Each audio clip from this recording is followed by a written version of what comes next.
Hello, everyone.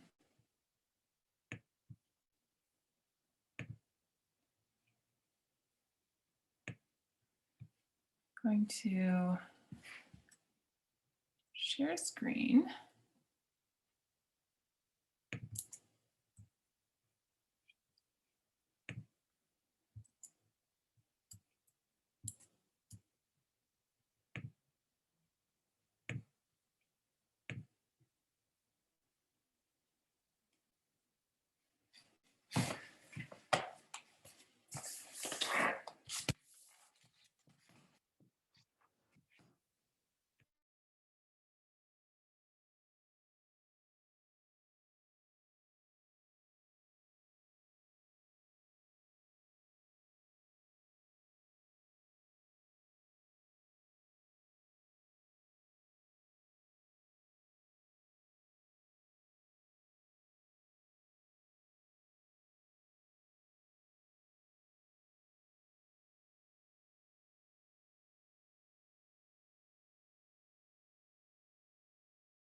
Hi, Katie. Hello. How are you? I'm doing well. How about yourself? Doing great.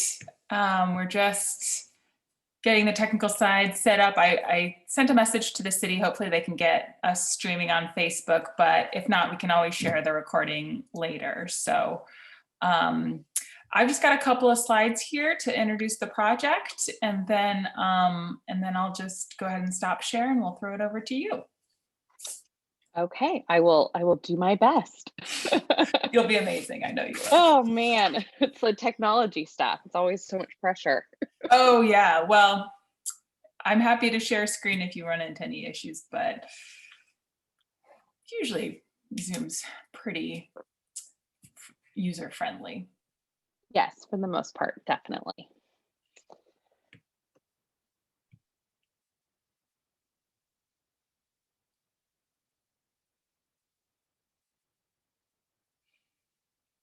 So welcome everyone. This is the How to Do Historic Research workshop hosted by Historic Tacoma in the city of Tacoma. If that's where you're meant to be, you're in the right place. We've still got about 5 minutes till the hour, so we're going to give a few more folks time to hop on. We're going to see if we can get us streaming to Facebook but if not, we'll be sure to share the video and links to the video over social media so others can find it that way too. Just want to say thanks for joining us tonight, and we're excited to get started in about 5 minutes.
I've got a few more people hopping on, so I'll just go ahead and repeat that we're waiting for a couple of minutes till the top of the hour to start, but we're excited that everyone is joining us. This is the How to Do Historic Research workshop hosted by Historic Tacoma and the City of Tacoma. So stand by and we will begin shortly. Thanks for joining us, everyone.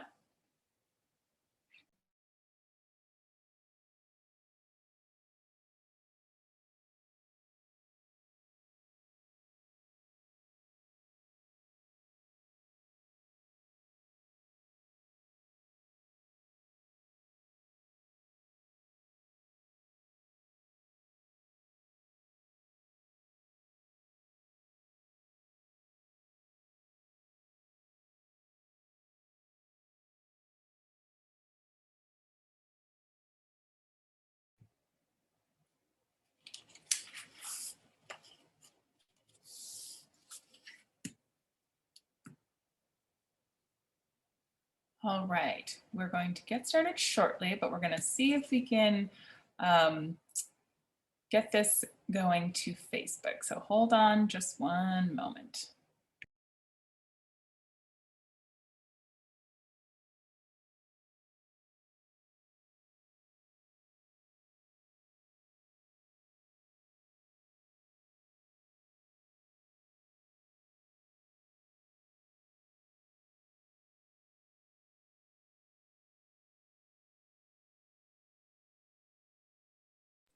Got a bunch of folks who are just jumping on, so I wanted to say one last welcome. We're going to wait till just maybe 1 or 2 more minutes till the top of the hour to get started. But this is the How to Do Historic Research workshop hosted by Historic Tacoma and the City of Tacoma. So hold on just a few minutes. Like I said, we're going to try to stream over to Facebook on the City of Tacoma's page because they have graciously hosted us on their Zoom account this evening. So it'll be streaming over there, but of course we'll be sure to share it on Historic Tacoma's social accounts and all over afterwards as we are recording the workshop. So we'll get started in just a couple of minutes.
All right. We are at 7 o'clock and it looks like we've got a great group of attendees. So thank you everyone for joining us. We're really excited to host this workshop tonight. I hope we're going to be streaming on Facebook soon, but as I said, if not, we'll be sure to share it widely afterward. We are recording the session just separately, so we'll have the video that way to share out. But I'm going to go ahead and get started. So once again, welcome everyone. My name is Jennifer or Jay Mortensen, and I am a board member with Historic Tacoma. And this is our How to Do Historic Research workshop that we have partnered with the city of Tacoma to host, and also a consulting firm called Northwest Vernacular, who has graciously decided or agreed to join us tonight as our presenter. I want to thank Katie for that. So as a quick intro to kind of why we're doing this workshop and how this all came about, I just want to give a little bit of an introduction to our project, which is actually, first I'll give an introduction to Historic Tacoma. So we are a small nonprofit group focused in the city of Tacoma, whose mission is to preserve historic character of the city. So we work on a variety of different projects. We submit landmark nominations and advocate for buildings across the city. And a project we've recently begun is what we're calling the McKinley History Project. So this is in partnership with the city of Tacoma, and Tacoma Creates is providing funding along with the Department of Archaeology and Historic Preservation, which is the statewide entity, government entity for historic preservation. So our project is focused around the mixed-use center in McKinley, but our goal is to do a historic building inventory, and what that means is we're looking at the buildings in the area, we're doing some research, we're documenting with photos and kind of dates things were built. Some of this kind of research, it's sort of a lower level amount of research than a full landmark nomination would be, but it basically gives us a sense of what is in the neighborhood. And like I said, focused on that business district. And our next workshop next month in April, we'll talk a little bit more about what the mixed use center is and what that means and kind of why we're focusing our project there. So that's just a quick introduction. This workshop is one of the public outreach efforts that we wanted to have to talk about how historic preservation works and what it looks like in the city of Tacoma. So Katie's going to talk about how to do historical research, and then we'll have that workshop next month about the mixed use center and what an inventory is and like what that information is, and go into detail more about that. And then we'll do a workshop in May about what historic landmark status means and kind of how that all works. And then in June or July, depending on how the research project goes for us, we'll be doing kind of a wrap up. This is what the district looks like. These are the interesting things we found, and present that to the public as well. And then I wanted to do one last plug for visiting our project website, because we also have a survey that anyone can fill out. We'd love to have people share interesting stories and memories of the McKinley neighborhood. Like I said, we're focused on that mixed use center, but we'd love to hear anything from the whole neighborhood, because that provides context to how the mixed use center developed and how the history of the neighborhood has developed as a whole. So please visit historictacoma.org/McKinley to see our project page and find a link to the survey, and look around and see a little bit more about the project. So I'm going to go ahead and turn it over to Katie, and if she wants to go ahead and give a little bit more introduction of herself and Northwest Vernacular, please feel free, but she's going to be our expert tonight. And as I mentioned, this is being recorded, so we'll be able to share it out, but also if you want to use the Q&A feature in the Zoom, I will be noting those questions that we can ask Katie, or perhaps I can answer. We also have Lauren, who came or with the city with us tonight. If you have any specific questions for the city, we'll try to get those questions answered. So take it away, Katie. All right, thank you, Jay. Gosh, it's so wonderful to see so many people are participating in this tonight. That's exciting. I've done too many public meetings during the time of COVID where there have been very few people participating. So this is exciting. So as Jay said, I'm Katie Pratt. I'm an architectural historian. My business partner, Spencer, and I own a historic preservation consulting firm, Northwest Vernacular. I lived in Tacoma for several years and even served as the chair and was on the Tacoma Landmarks Preservation Commission. But I currently live up in Kitsap County, where I've been for the last few years. But I work all over Western Washington, including in Tacoma. I work on a range of projects with my consulting firm, but they all are really based on historic research. So I'm going to chat with you about how I go about doing some of the research I do and ways for you to think about how you might want to research your own house. So the first thing you really have to do is establish research questions. What are you hoping to find? Obviously, there's the general idea that you just want to know something about your house, but if you can narrow it down to specific questions, it one helps you know where to do the research, and if you're looking for help, say at the library, they're better able to assist you instead of just doing a free-for-all search. So as a historic preservation consultant, historic house and property research for me is typically oriented towards a specific end result or product. For example, a local landmark nomination or preparing compliance review packages. For you guys, it might just be because you're interested in your house and you want to know more about it. So the end result, may not be a landmark nomination, just that you would like to know more about the place that you call home. So here are some of the questions that I hope to answer in my research, or because those end products that I have to prepare are going to require me to answer those questions. And those main ones are: how old is the property? What architectural style is it? Who lived there? And then who designed or built it? And just a note with that, when we think about the fanciest, highest style houses, there is often an architect associated with it.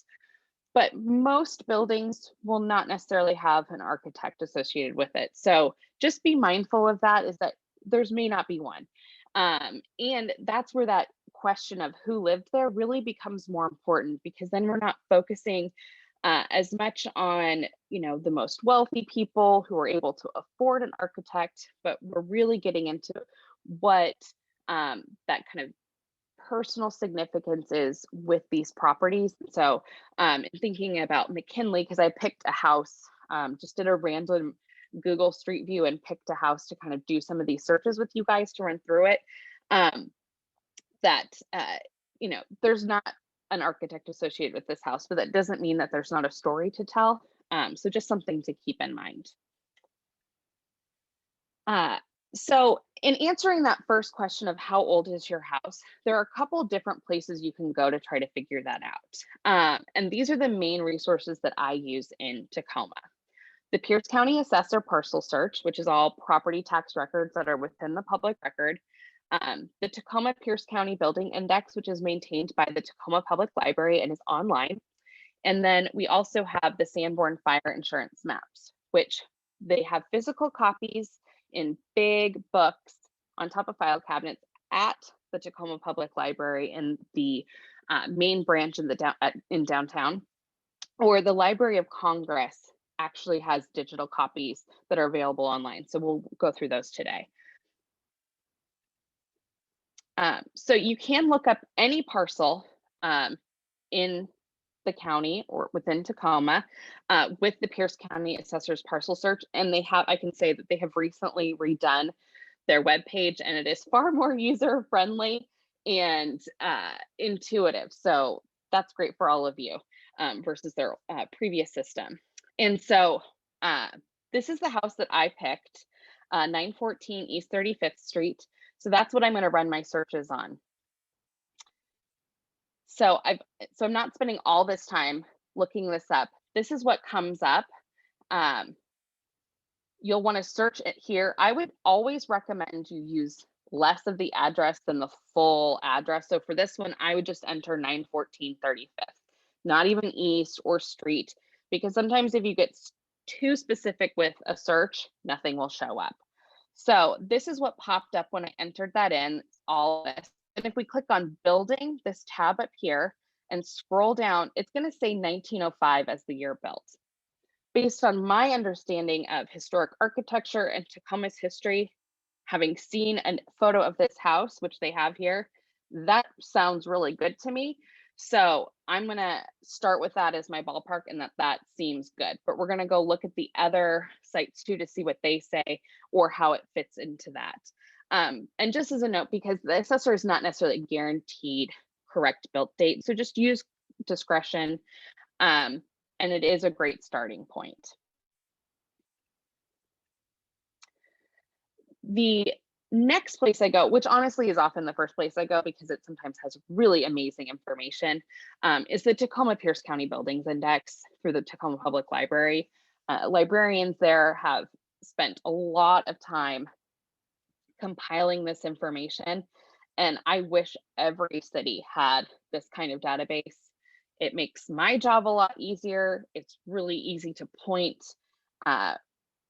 individual property owners or people who just like history to this site to find information.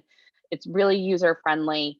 And again, it just would be amazing if every community had this as an option for doing research instead of starting from scratch.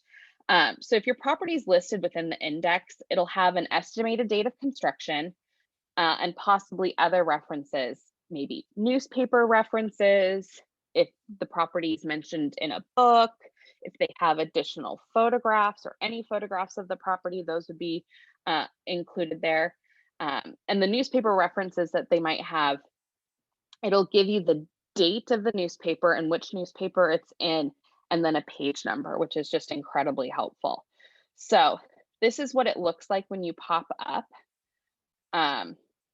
And this search bar up here is where you would be able to type in the address. Here I'm going to do east. No, we'll just do 35th to see what pops up. And then I typed it in incorrectly. To see what pops up here. And this is what happens. So you might think, oh, there's a photograph.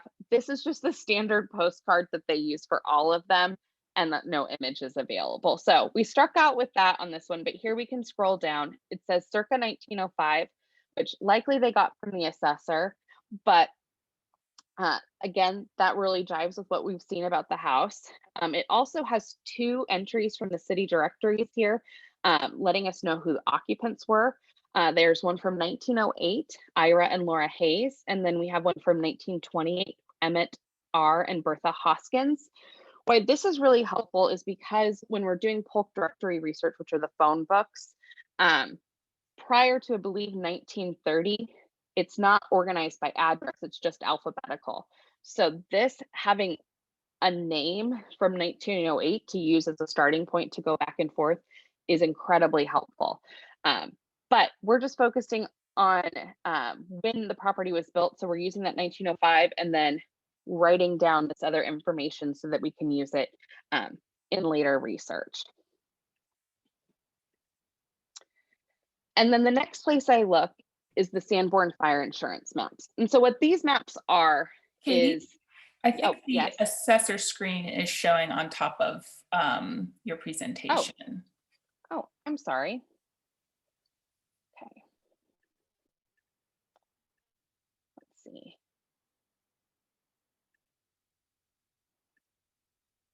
Is that showing the presentation again? There we are. Thank you so much. Okay, I might have to keep going back and forth on that. My apologies. I practiced this before and it worked fine, but nothing ever goes to plan when you're live, right? So Sanborn Fire Insurance maps, these are really incredible resources for historic properties because they show the kind of outline of the building, construction materials, and use. So this can be really, really helpful It doesn't give a definitive date of construction, but what it does do is it helps you narrow it down. So sometimes if the assessor information seems good, but then you go and look on the map and things don't align correctly, that can help. For example, I'm currently working on a survey project out in Hoquiam, and the assessor there indicated that a property was constructed in 1912, but the 1908 Sanborn, sorry, it said it was built in 1908, but then it's not there in the 1912 Sanborn, so something's not right there. So then we can adjust the date of construction.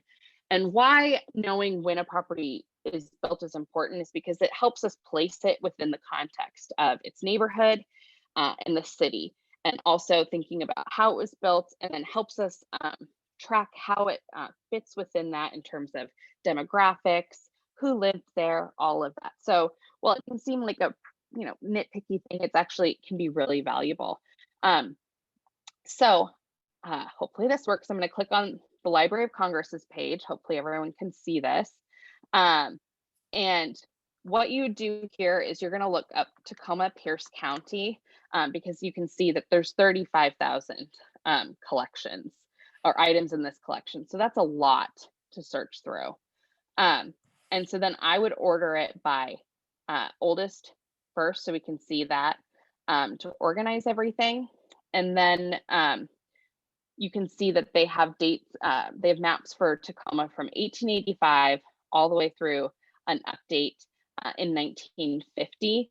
And so this one is 1912. So that seems like a good one to look at for the property that we're researching. This is the north end, but then here we have McKinley area, and I have it pulled up already. So you can look at the big picture map and narrow in to where your house is to find which specific page number within the map it is. So I already did that to save us a little bit of time. Or there's an index on one of the last images within the collection that will have it by street. So you'll find the street, and then this house number range will tell you the page that you need to find it on. So this one was on page 261. And this is what the page would look like. So this, your regular street grid, and you see how, it's mostly filled in, but there's still some vacant lots. But this is where it's really great. We can look and remember what that house looked like. It had that really interesting porch. Well, here it is. So we can see that footprint was very much original. And the information that's conveyed to us in this map, utilizing the key that's on that front page, it'll tell you what all the color coding and abbreviations mean. Is it's yellow, so that tells us that it's wood frame construction.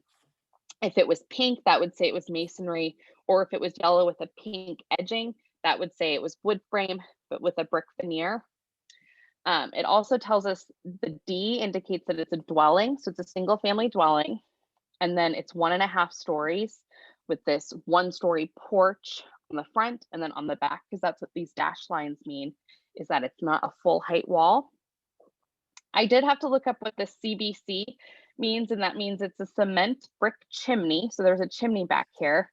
You can also see that there was a garage that even had its own address.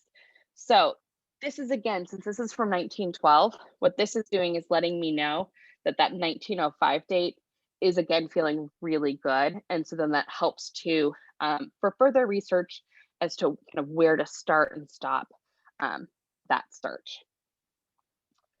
Okay, so hopefully, can you see my screen again? Jay, is that? Looks good. That's great. Okay.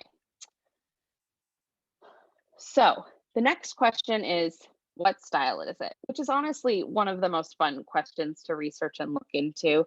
And so I put a couple sources up on the screen that are all available at the Tacoma Public Library that you can look at yourself.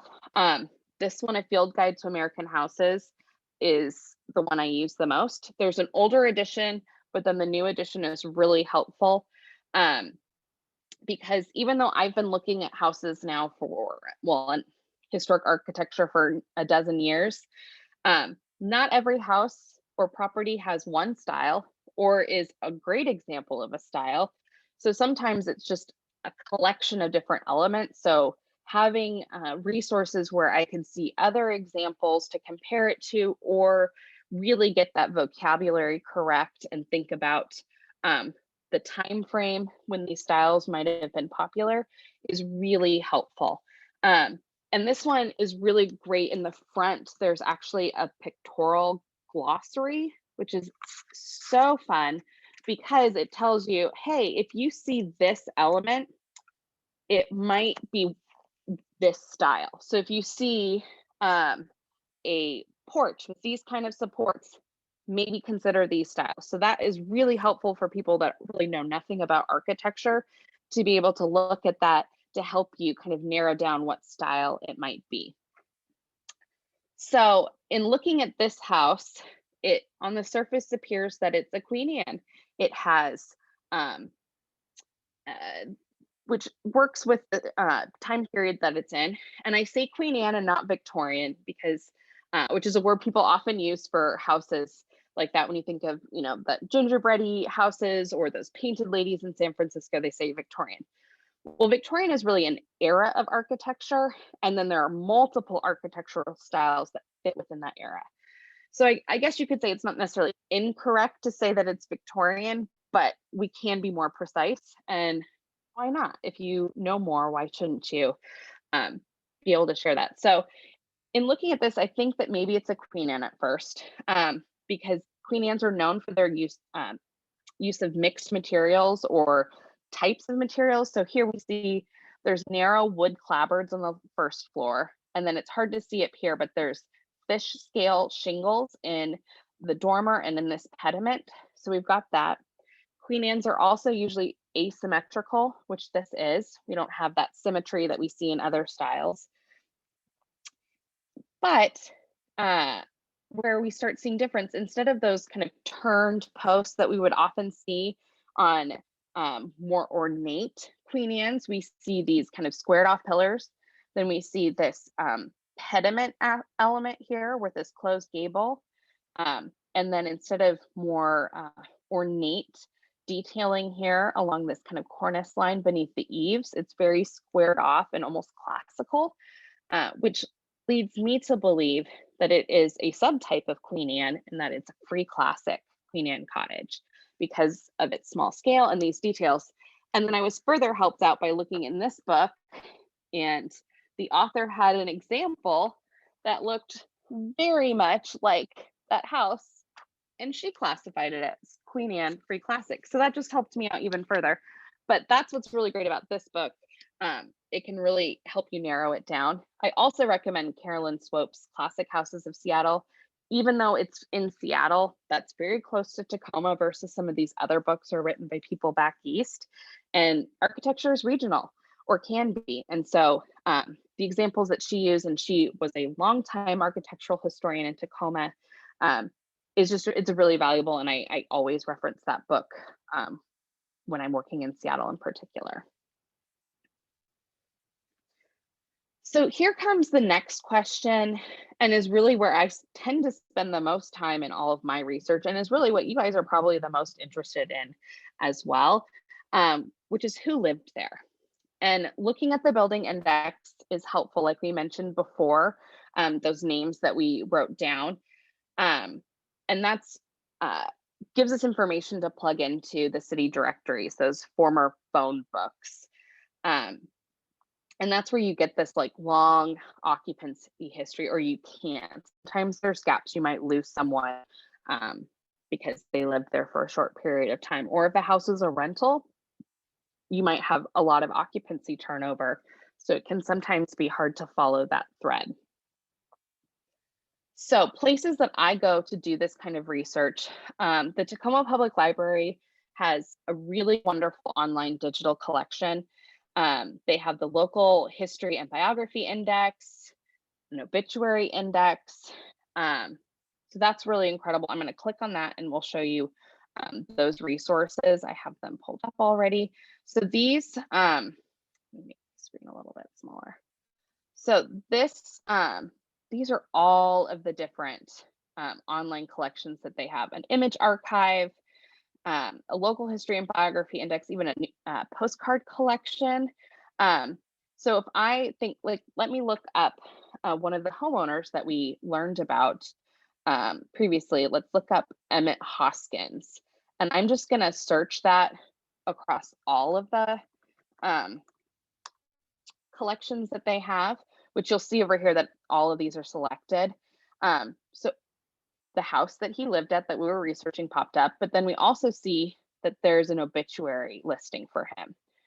The obituary is not digitized, so this is a challenge in that you would have to physically go to the library to look this up, but it has the date of the obituary and the page number that it's on, so that you could then go to the microfilm and go through the reel to find that specific page. And obituaries can just be really great sources of information for people, and giving you, they might be really short or they might be long, or just give you little insights into someone's life, like if they were a member of the Elks Lodge or where they worked for years, or if they were married or had children.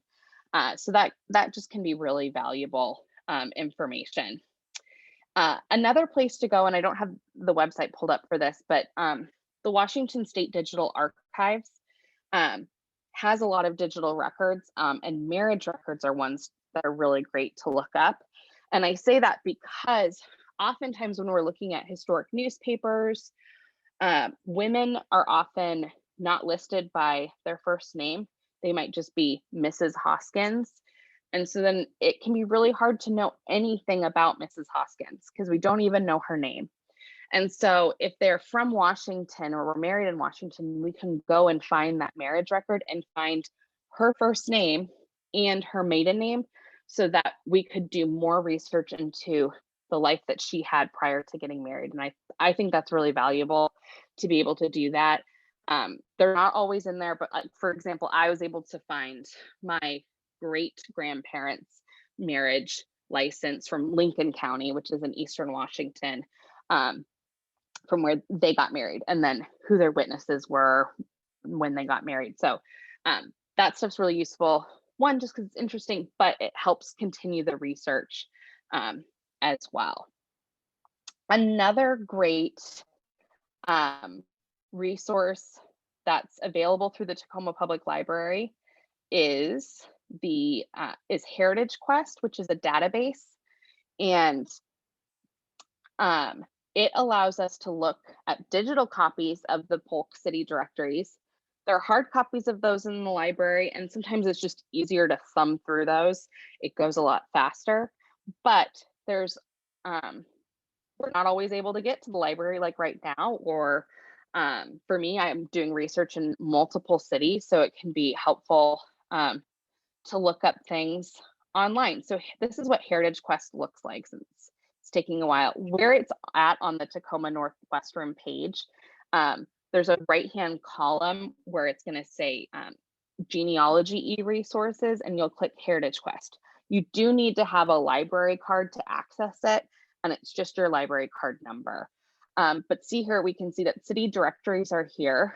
So we'd be able to look up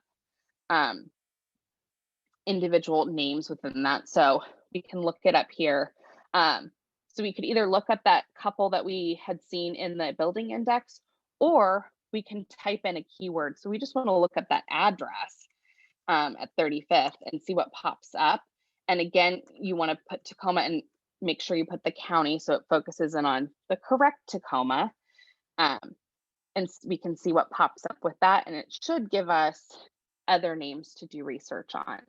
And it does. And we can see there'll be maybe a little preview of what's on the page, or you can actually click on the record itself and flip through the digitized copy.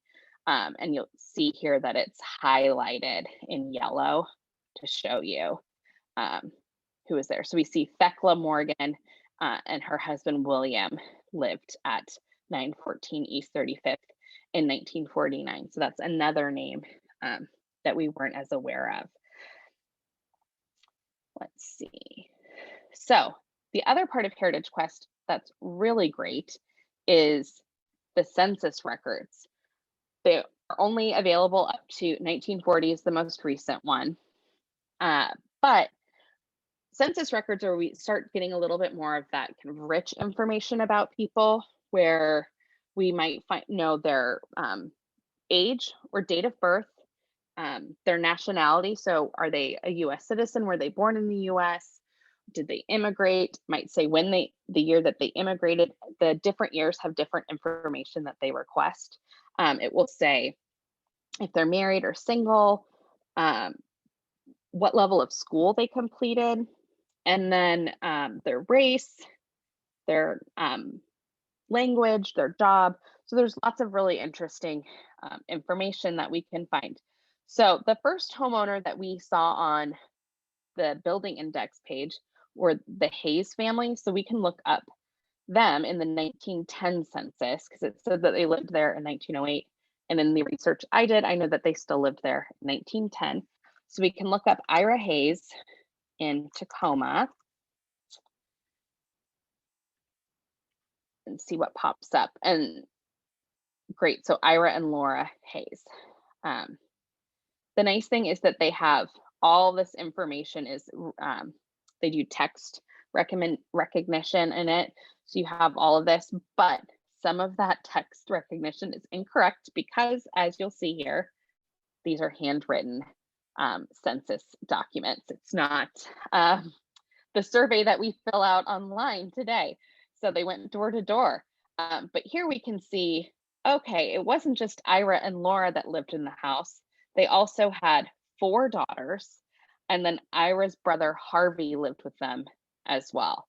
We can see where they were born, where their parents were born, their occupation. So Ira was a locomotive engineer, and his wife stayed at home with the children, and then his brother Harvey was a laborer for odd jobs. And then the really interesting thing too is over here, we know that he owned the house and that he didn't have this time he had a mortgage. Yeah, no, he owned it freely. So that's also really interesting because you can see ownership versus rental history. And then these are likely going to be people on the same page that lived in the same neighborhood or on the same block. So you can start to see those patterns of, oh, historically, sometimes people think, well, it's a new thing that our house is being rented or house is a rental, or our neighborhood has always been owner occupied. That's not necessarily true. And this can really help source that out because a lot of these houses, you can see even on this block, there's several other rented houses on there. And it's also great because then you can see too how many people were living in a house. Because I think our ideas of square footage have changed over time as well. So you can see that there are 7 people living in that 1.5 story house. That's not tiny, but it's also not a gigantic house as well. So let's see, I think that's everything that I had for that. So then these are some other resources to use. In the Tacoma Public Library itself, the Northwest Room has clippings, folders. They have file cabinet after file cabinet of kind of subject organized clippings, which can be really helpful for general research. The Seattle Public Library, if you have a library card, and you can usually get an interlibrary agreement card with Seattle Public Library, they have Genealogy Bank, which has newspapers prior to 1922, I think. And they also have digital copies of the Seattle Times and the Seattle Post-Intelligencer, which is a recent one, which is fantastic. Or I use newspapers.com. It is a subscription-based service, but you can get a 7-day free trial. So for example, on the property that I was using as our example today, I was able to try to find a little bit more, and that was how I found out that the Hayes also lived in the house in 1912 because they showed up in a newspaper mention at that address. Another thing is if you know the legal description of your house, which you can get from the assessor, you can do an early newspaper search through newspapers.com to see if you can see when it was the property was originally sold prior to when it would have had an address. So you would know what edition it was in, the block that it's in, and a lot. And you could just search by edition and scroll through that. I had that happen. I recently completed a landmark nomination, which went through the process for a house in the Central District, which is one that didn't have a lot of information on it. So I was sort of pulling whatever I could find, and I was able to find when the house was, or the houses around it were construction started on them based on the legal description that I had. So that's just really helpful. Another great website is HistoryLink, just for general information, not for historic house history. But it's a good one. I always recommend it for people who just want to know more about Washington state history, and it's just really accessible. And then here's a bunch of other resources. These are all online digital records, not necessarily specific to a house, but can help with larger research. Here's the link to the Washington State Digital Archives that I mentioned previously, right here. The Washington State Historical Society is great, and they have a research center. You can contact them. And then the University of Washington Digital Collections can be great if you do have an architect designed house. Maybe they have the drawings, or they have drawings by the architect for other properties, so you can see how it fits in with the larger work. And I also recommend the Northwest African American Museum and Wing Luke Museum for the Asian American experience in the Pacific Northwest, because that can be a challenge to research histories that are not just white or wealthy. And so kind of broadening that scope of where you're doing research to find more information can be really helpful. And that is all that I have for my presentation. I'm sure I've been seeing that there's some questions in the chat, so I don't know if Jay wants to moderate that. I certainly will. Thank you, Katie. That was excellent. I never get tired of Katie's presentations. She's done some for the city and for the library in the past, so I knew she would be great for this workshop as well. So we did have a question kind of earlier on, I think when you were doing the Sanborn or maybe some of the assessor stuff about abbreviations and how people kind of know what they mean. Can they Google it? Are there usually indices on the documents, or does it kind of vary by what resource you're using? So you can just like Google that, and the Library of Congress does have in their About the Sanborn collection, they do have a description of all of that. But on the map that I was showing, for example, the first page that showed the pulled back view of the area that they had all the maps for did have a key at the top. So you could reference that and it'll show all the color coding and the abbreviations, because they packed so much information onto those little maps. So they had to use abbreviations. And as I mentioned, I even had to look up on that first page what the CBC stood for, because I didn't remember what it was. So it should be on the map. And if not, you can absolutely go to the Library of Congress Sanborn page, and they outline that stuff. Great, thank you. And I'm just pulling up the Facebook feed to see if there were any questions there, but it looks like we didn't have any. So if you have questions, go ahead and put them in the question box. We'll be hanging around for a few more minutes to chat and answer questions. One question asker says, Queen Victoria also passed away in 1901 before the subject house was built, which I thought was an interesting comment because, and I'm sure you'll have a lot more to say about this, but you know, architectural styles don't have exact cutoff dates usually because trends continue, and typically like trends move westward in the United States. And so something that's very fashionable on the East Coast won't necessarily be fashionable on the West Coast out here until years later. So I wonder if you have any additional insight on that. No, that's a great point, is that, yeah, architectural trends are not necessarily fixed within really firm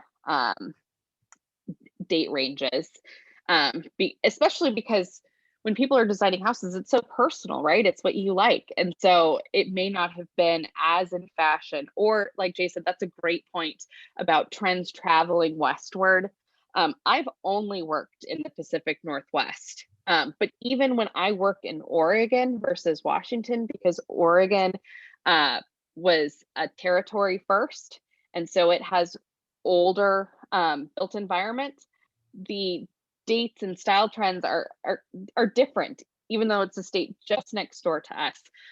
So that's why I mentioned this book is really great for architectural trends, but it was written by a woman from Texas, I believe. And so it's very Midwest and East Coast centric. And so that's why Carolyn Swope's book really excellent, because she's talking about how, oh, Italianate, which is another Victorian style that painted ladies in San Francisco, had already sort of died down in popularity in San Francisco before it even made it up to the Pacific Northwest, but we were still building it. So, because people brought it up and it was the latest style, but they were still like a decade after the fact. So that is very true. It's very regional. Yeah, absolutely. And I liked the point you made also in your presentation about combinations of styles, because like you say, especially if someone is, you know, having a house built, it's gonna change with their preferences. And then of course it can also change over time, and Yes. have different styles incorporated that way as well, which doesn't necessarily make it not historic or not eligible as a landmark. Um, Sometimes people want to go back to the original, but even though a building has changed over time, those changes can be historic in and of themselves. And that's kind of a concept that the historic preservation world is still getting its mind around. It certainly Yes. hasn't always been as widely accepted, but I think the preservation world is starting to accept that concept more widely of, even if a building changes, especially if the occupants change or the culture around the neighborhood changes a lot, that those other cultures can be really relevant and interesting too. We've got a bunch of questions. This is awesome. So I do want to move along. So another question was, are these resources that you've shown us this evening also good for commercial buildings, or maybe how does it differ if someone does want to go ahead and research a commercial building? They're absolutely good for commercial buildings. The Sanborn maps in particular are great for commercial buildings because oftentimes they'll have the use written on them more specifically than just it's a commercial building. They'll say, oh, it was an auto shop or a warehouse or a general store or saloon. So that's really incredible. So the building index still works for commercial buildings, and um, the city directories actually, I mean, you wouldn't necessarily be looking for an occupant per se. I mean, you would, but the business name would be in the business section, or you could look for that, do that address search in the digital one I showed you, and it might show people like the business owners where they lived, and then providing their commercial address as well. So absolutely, all of these transfer for commercial, religious properties as well. Yeah, and sometimes in those other directories and photo archives that Katie shared on one of those last slides, actually have a little bit more like photographic information about commercial buildings or larger structures. So those can sometimes be a little bit easier to find additional information about. Yes, absolutely. All right, next question. King County conducted comprehensive photographic surveys of their structures in various years in the 30s and 40s. Did Tacoma and Pierce County ever conduct such surveys? I think I know the answer to this one. I don't, I mean, I did know at one point what the answer to this was, but I don't remember. I think that they just don't, they didn't keep any of the records. So King counties are all have been transferred to the Puget Sound Regional Archives. And so that's where they're maintained. And those did not make it from Tacoma Pierce County to the State Archives Regional Branch. Other counties have them in different repositories throughout the state, but I don't know what happened with Tacoma's. Yeah, I have not seen a similar comprehensive survey either, other than a lot of the building index photos are from like the 70s and 80s. So I guess that's sort of comparable, but obviously not quite as useful since it wasn't as long ago as if you're looking for obviously the older history. So I know we do have Lauren from the city on, so she can just send me a quick chat if she has a different answer of if there's any photographic survey that she knows of that we're not mentioning And I can mention that a little bit later if she does have more information. Another question, do you seek out living former owners or residents of a house? And if so, how would you go about approaching former residents to ask them questions? Is that usually part of your research or not so much? It depends on the project. For just a simple survey, like what's going to get discussed in later workshops, where I'm just doing a visual scan of the neighborhood, then no, I don't contact anyone. It would really only be if my client, whoever that client is, has a connection or wants to be a part of that. Because I want to be really careful that I'm not intruding on people's like private time.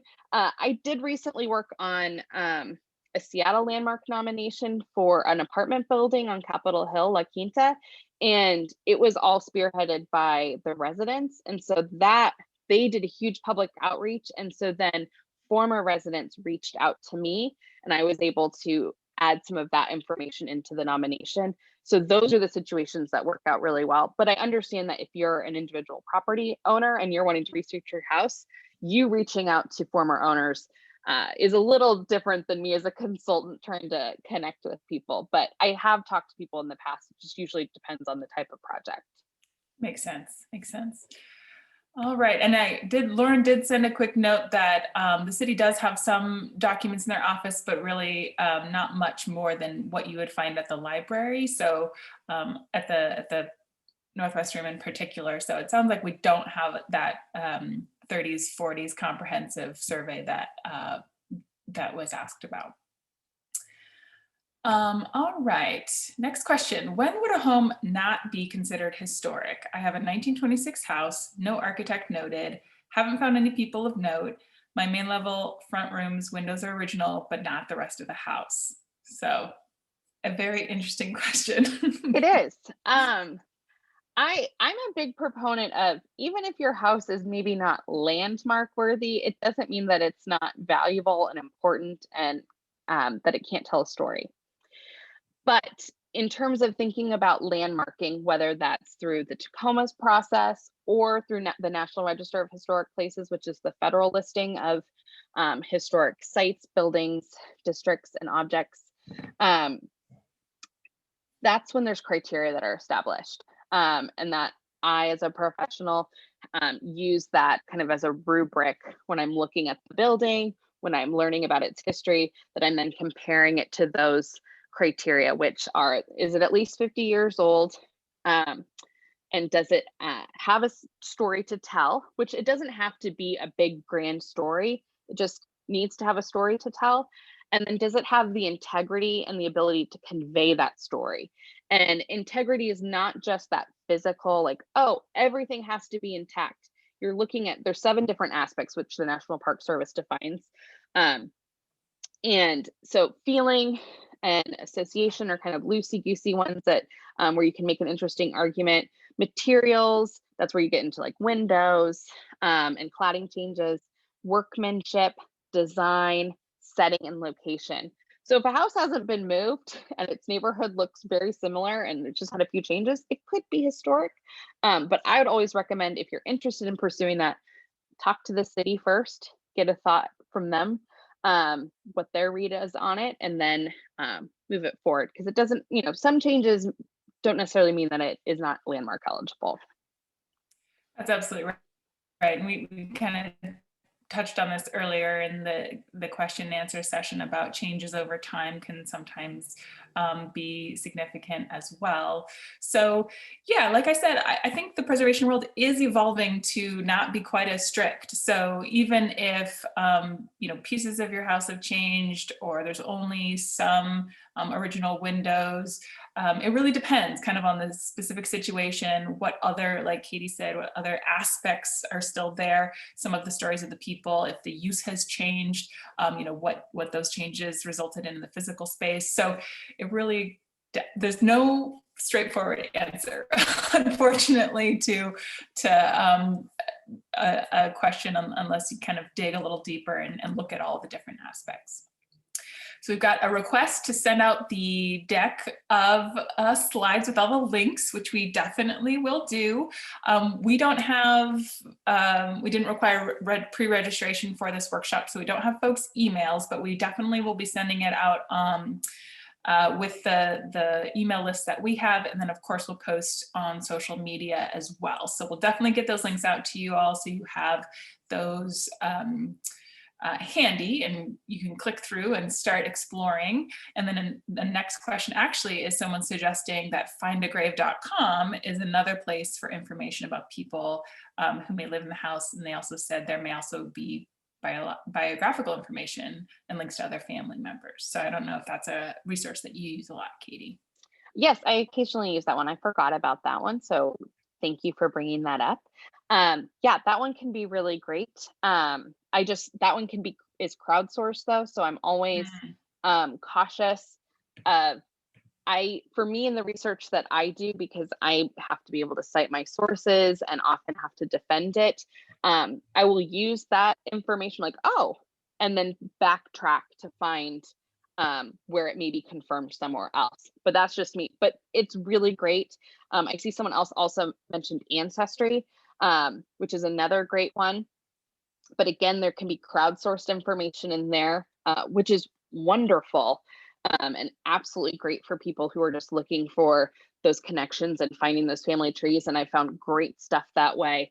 For example, doing research on someone and it said that they immigrated in this time and what ship they came on. So then I was then able to go find the listing for the manifest to see that and confirm it. So that kind of stuff is helpful for me. But Ancestry is a great one for just kind of everyday research. Well, and spoken like a true historian, always getting more points of contact in the historical record it can help confirm all those details. So like Katie said, good place to start, but also good to kind of check a lot of sources to confirm the research you're doing. Or hire someone like Katie to help you do it. All right. What is your recommended resource for acquiring an image of the home nearest to the build date, or at least during the WPA period when many of the photos were taken? And I'm not sure if this is the same person who asked about the King County one, but yeah, so unfortunately we already kind of talked about, we don't have a lot of sort of blanket photos of homes in Tacoma from that time period. But are there any specific sources where you're able to find some house photos more than others? Maybe newspapers? Yeah, the newspaper would be the only one. So another thing about the Tacoma Pierce County Building Index is that if there's a newspaper mention and then in parentheses it says IL, that means there's an illustration. It may not be a photo of the house, but it could be. And so sometimes, when they're talking, when there was a huge construction boom happening, they would have massive lists of permits. And sometimes there might be a house plan or design that then illustrates the list of, 20 properties. So you might get lucky. But unfortunately, Tacoma it has all these great resources with the building index and all that, but photographic evidence is just really hard to come by. Unfortunately, I wish that I had a better answer.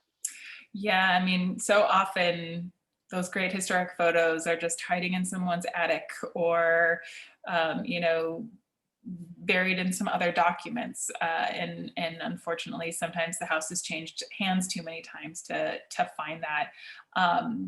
Speaking of which, for our McKinley project, we do also on our website ask if people have some old photos of McKinley. We'd love to have you send them to us at our info@historictacoma.org email. Again, that's on the project website. So that would be awesome if folks have photos to help us out with that. I have a question about homes or neighborhoods that no longer exist. If someone is interested in doing research on them, I think a lot of these sources would still apply because they obviously are documenting it in the past. Are there any other tips or ideas you have about someone doing that type of research? Sanborn maps are really great for that because especially when you look at areas where like freeway construction has happened, You can look at earlier Sanborn maps to see what used to be there. So that can be really helpful. But it is challenging. You have to know, someone has to write it down for you to be able to find it. And unfortunately, not everyone does that. So that is a challenge. Absolutely. Lauren, just jumping in for some research tips. Yeah. Sometimes you can find a picture of a house by researching the house next to it, Mm, or Yes. by researching the people or topics related to the house. And then you'll find a picture of that person standing by their house. So you can be a little tricky sometimes. Yes, great point. That's a good one. great tips. Thank you, Lauren. We have a question about red line maps. I don't know if you have come across those or used those in your research or know where to find them. Yes. Can I paste something in the chat? Would that be The helpful? chat is not functioning, but I believe the Q&A is public. So maybe just put it in as a Q&A, but this can also be another resource we can send out to folks. Yes. So there is I think it's the University of, it's a university in, it's Richmond, has redlining maps digitized. And it's an incredible resource. So that one's really fun to look at, because you can see the whole country and where the pockets of those are. You can zoom out and zoom in. And then also the University of Washington has a really extensive discussion of redlining, racial covenants. It's related to Seattle, but the discussion of the practices all are transferable in talking about Tacoma's history. So I would, they have a huge section on that, and I often refer to it. So I can include that within the links that we send on, because there is a lot of information about that. And so you can zoom in. The one about the mapping inequality is great because you can zoom in and click on and get the description for the neighborhood and see the boundaries for that, which it's very interesting research and something we don't talk about as much, or haven't, but should be talking about more, because it helps explain patterns in neighborhoods for sure. Definitely. Another big change that's happening in preservation is that those types of topics are actually being looked at. Certainly there's a long way to go, but that is another thing that is very much still in process. So, all right. Are there any special considerations when researching a building that was both a business and a residence simultaneously? Have you run into that issue, or any particular tips for that, or basically Can I just jump in again with the redlining question? Oh, sure. Go ahead. So Tacoma has an equity index map that maps all the redlining in Tacoma and compares it to equity in current days. You can check that out as well. And we also have the DART map in Tacoma, which will have all of your property data. Great, thank you. And I see Lauren's been sending me these messages and I haven't had the chat open. So thank you for jumping in. Thanks, there, Lauren. I really appreciate it. All right, so the other question was a building that was a business and a residence at the same time. Any special tips, or basically just a lot of the same tools? It's just a lot of the same tools. So, and you might just be able to see in doing the research, there might be little notations that indicate that it was also their home. But no, there aren't any special considerations that I can think of. Okay. Another question about, well, I think is more about photographs. And this is, what's the best way to find documentation to track physical changes over a house over time? And that would basically necessitate having multiple photographs throughout multiple decades. But the Sanborn maps also do show changes in configurations up to the 1950s-ish, is kind of when they stopped being published. And I don't know if any of the, and Lauren is saying Pope directories and union merchant labor organizations have business info for the business properties. I think some assessors websites might have some of that information, but that would be much more recent, not as much kind of over time. So really Sanborns and photographs, I think, would be the best way for that. Yes, and also looking at what other houses in your neighborhood look like. So if your house has had changes to it and there's one down the street that looks pretty original, that you can kind of clue into, you can date the changes on your house and see when, oh, the type of windows that are put in here, they're not vinyl, they're metal. So, and are they anodized aluminum, so that dark kind of bronzy color, or are they silvery aluminum? So then that tells you, oh, okay, these were probably put in maybe the 40s, but likely the 50s or the 60s. So that can help change that. And also looking at trim work, or we'll see this a lot, like porch supports completely knocked out, and then they have the wrought iron that goes down, but it doesn't match the pattern of the house. So you can look for those specific details and start seeing kind of changes within your neighborhood and do a comparison, and that can help you think through when those changes might have happened. Absolutely. All right, we are a little bit over time. I'm going to, we have a couple more comments. Someone is also suggesting old photo postcards on eBay as a potential spot to find additional photographs. So that's a great resource as well. We have a question about, sorry, just scanning this real quick. We do have several questions about the recording of tonight's workshop and future workshops. So I think I will end with that.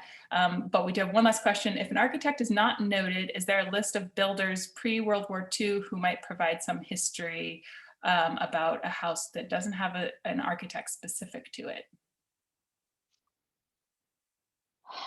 I know that there were builders, obviously I can't think of any off the top of my head right now.